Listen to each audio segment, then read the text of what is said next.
Hi friends, ഇത് ചായമൻസ തോരൻ വെച്ചാലോ. ഇതാണ് ചായമൻസൻ്റെ ചെടി വരുന്നത്.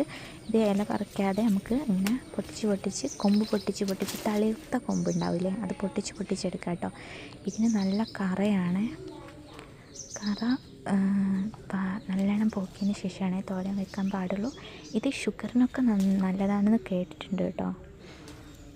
ഇനി നമ്മൾ കുറച്ച് കാന്താരിയും പറിച്ച് ചായമൻസ കറ പോയതിന് ശേഷം കുഞ്ഞായിട്ട് അരിഞ്ഞിട്ട് അതിലേക്ക് നമുക്ക് അരപ്പ് ചേർക്കാം. തേങ്ങയും ചെറിയുള്ളി, വെള്ളുള്ളിയും പിന്നെ കാന്താരിയും അത് മിക്സിയിലിട്ട് നല്ലോണം അരച്ചെടുക്കുക.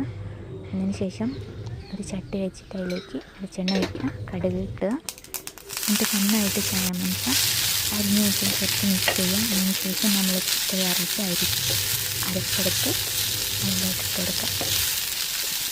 ഒരു 20 മിനിറ്റെങ്കിലും നന്നായിട്ട് കുക്ക് ചെയ്യണം കേട്ടോ.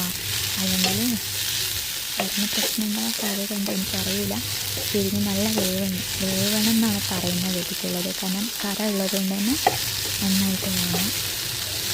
അരപ്പിട്ടതിന് ശേഷം കുറച്ച് വെള്ളം ഒഴിച്ചിട്ട് 20 മിനിറ്റ് വേവിക്കാൻ വെക്കുക. അതിന് ശേഷം ചോറിൻ്റെ കൂടെ കൂട്ടാൻ നല്ല അടിപൊളിയാണ്.